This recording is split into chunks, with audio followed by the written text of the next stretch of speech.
rise.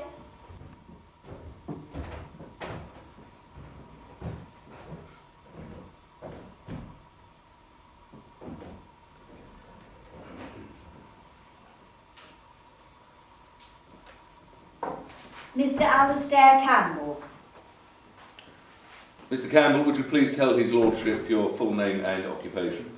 My name is Mr. Alastair John Campbell. I'm the Prime Minister's Director of Communications and Strategy. Throughout the course of your evidence, I'm going to be referring to some documents that you very kindly supplied to us, and you have supplied to us copies or redacted copies of your diary. Can you just first of all explain how you keep your diaries? I write a diary not every day, but several times a week. It's not intended for publication. It's a series of observations about what I do and what I witness. When were you first aware that the dossier was being produced? During August, the Prime Minister and I were on holiday, and we were discussing the way the situation in Iraq was developing. The Prime Minister was saying the debate had got ahead of us and we needed to get the dossier out earlier in the next few weeks. The debate, particularly in the United States, had moved on to a new level. And what he was saying was any case we make for why Saddam Hussein is a serious and credible threat has to be based on evidence, and he wanted to share as much of that evidence with the general public as possible. What did you record at the time that you needed to show in relation to the dossier? It had to be revelatory. We wanted it to be new and informative and part of a bigger case. I emphasised that the credibility of the document depended fundamentally upon it being a work of the JIC, the Joint Intelligence Committee. Can I then take you to a document dated the 5th of September, that is CAB 1117.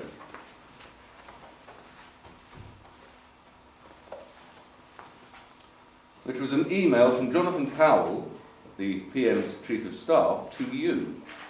We start at the bottom of the page, simply working our way up in chronological order. You can see 150. What did you decide to do on dossiers? And there is a comment that has been redacted up the page. You say, regarding the dossier, substantial rewrite with JS. Who is that? John Scarlett, the Chairman of the Joint Intelligence Committee. John Scarlett will take to the US next Friday and will be in shape Monday thereafter. Structure as per TB's instruction. I imagine that is the Prime Minister. Yeah. It would have come from the JIC, but I wasn't aware of the raw intelligence it was based on or of the sourcing. In fact, I made no effort to find out. Were you aware of the comments of this nature being made at the time amongst Defence Intelligence personnel? No. Can I take you to MOD 49, which is a document which is dated in July 2003, and it is for a briefing, but it relates to concerns that were expressed contemporaneously. You can see that concerns were expressed into three main groups. Recent production of CBW, chemical and biological weapons, the 45-minute claim, and Saddam and the importance of CBW. One can see in relation to the 45-minute claim, if I can just deal with that, that concerns had apparently related to the level of certainty expressed in the forward and the executive summary. That at least indicates there were some people who were unhappy with some of the wording that was going on. You were not aware of that? I'm not aware of that, no. Can I take you to some emails making the rounds at September the 11th, CAB 1123? There is Daniel Pruse's email. It is to you and copied to others. It is subject draft dossier, J. Scarlett, version of 10th of September. Daniel Pruse is... He is a Foreign Office press officer based in Downing Street. He said, the forward is good, but whose voice is it? Do we need a minister to sign it off? That is what starts the process running, I suppose, until the Prime Minister. Well, no, it's not actually, no. Danny Pruce is a very good press officer, but this is him making contributions effectively above his pay grade. The forward process was already under discussion between myself, the Prime Minister and John Scarlett. And who in fact drafted that?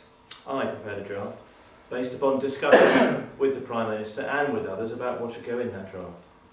CAB 1153. This is Jonathan Powell's email to you. I imagine his comments were comments that you took seriously, is that right? I certainly read them. And he says, I think it is worth explicitly stating that TB keeps saying that this is the advice to him from the JIC. He goes on to deal with, we need more to back up the assertions. He suggests some wording. And in the penultimate paragraph, you need to make it clear Saddam could not attack us at the moment. The thesis would be a threat to the UK in the future if we do not check it, at page 69. With the dossier? Sorry, CAB 1169. On the same day, but later on, he appears to have made some comments to John Scarlett, but copied you into those. Here, the tone of his email seems to be slightly different. The effect that the document does nothing to demonstrate a threat. I'm the third line down, let alone an imminent threat from Saddam. In other words, it shows he has the means, but it does not demonstrate he has the motive to attack his neighbours, let alone the West. Do you know from any discussions you had with John Scarlett whether those were taken up? I think what Jonathan is doing there is making an observation that's effectively very similar to what John Scarlett's saying. I mean, people sometimes refer to this dossier as the Prime Minister making the case for war. But what it's actually doing is showing in as factual a way as possible the reasons why the government was so concerned with Saddam's WMD programme. Mr. Powell's comments, what he says is, we will need to make it clear in launching the document that we do not claim that we have evidence that there is an imminent threat. Is there any part of the dossier that actually makes that explicitly clear? Well, I know what we always said was a serious and credible threat to the region and therefore the stability of the world. CAB 11103. Jonathan Powell's comments email at the top, third line down, says, Alastair, what would be the headline in the Standard on the day of publication? Search me. If we look at BBC 490, this is what the headline was, 45 minutes from attack. Did you have any hand in the headline? I did not. I do not write headlines for the Evening Standard. Now, so you can deal with some of the points that have been suggested, do you have any influence on the inclusion of the 45-minute claim in the dossier? None whatsoever. The words that you read out earlier were the words that were in the draft of the dossier that I saw on the evening of September the 10th. I had no input, output, no influence whatsoever at any stage in the process. This is a letter from Mr. Sandbrook, the BBC Director of News, making a number of complaints about the BBC coverage of the Iraq War. 2nd of April, BBC 4149. You say on Radio 4 this morning, Andrew Gilligan said, his final comment was, I'm not quite sure where these intelligence assessments come from. It might just be more rubbish from Central Command. Yeah. And we get the response to that at 158. Mr. Sandbrook has agreed that his final phrase was unacceptable and has made some points about that. It does seem, looking through the file, that there was a considerable number of complaints that were being made at this time. Is that fair or unfair? Unfair. Because there was a considerable amount of coverage that was giving us cause for concern. This is because your perception was that there was unfair or inaccurate coverage. Yeah, our perception was that the BBC viewers and listeners were being given a sense of moral equivalence with the democratically elected governments on the one hand and Saddam's regime on the other. Can I then turn to the broadcast on the 29th of May concerning the 45 minutes claim? First of all, where were you on the 29th of May? I was in Iraq. I was in Kuwait, sorry. What was your reaction to those reports? Well, first of all, I didn't really think anyone would take Andrew Gilligan's claim seriously. I mean, it's quite extraordinary to think the Prime Minister and the government would have behaved like that. And as given my close involvement with the production of the dossier, I knew those allegations to be false.